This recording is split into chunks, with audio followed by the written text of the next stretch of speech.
మనోళ్ళు చూడండి, చిన్నప్పుడు సండే స్కూల్కి వెళ్ళేటప్పుడు యేసు యేసు యేసు అంటారు. స్కూల్లో కాలేజీలో యేసు యేసు అంటారు. ఉద్యోగం వచ్చిందాక యేసే, ఉద్యోగం వచ్చిన తర్వాత భగవంతుడు. మరి భగవంతుడంతా ఒకటే. నేను కూడా చిన్నప్పుడు సెయింట్ మేరీ స్కూల్కి వెళ్ళేవాడిని. ఆ భగవంతుడే అని అంటాడు. ఆ భగవంతుడు ఎవడు చెప్పడు. కలెక్టర్ అయిన దాకా అది యేసే, కలెక్టర్ అయిన తర్వాత భగవంతుడి కిందకు వస్తాడు. మీకు అర్థమైందా?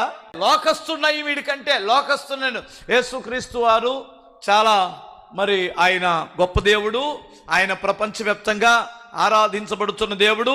చిన్నప్పుడు నేను కూడా కొన్నిసార్లు చర్చికి వెళ్ళేవాడిని. ప్రతి క్రిస్మస్కి ఆ తండ్రికి కూడా నేను మరి కొవ్వొత్తులు ఇచ్చొస్తాను. యేసుక్రీస్తు చాలా మంచి దేవుడు.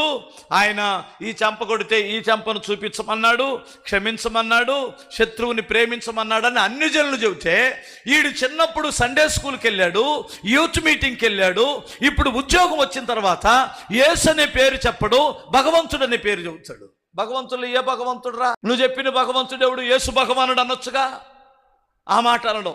యేసు అనే పేరు రానివ్వడం. సౌలు వీళ్ళందరూ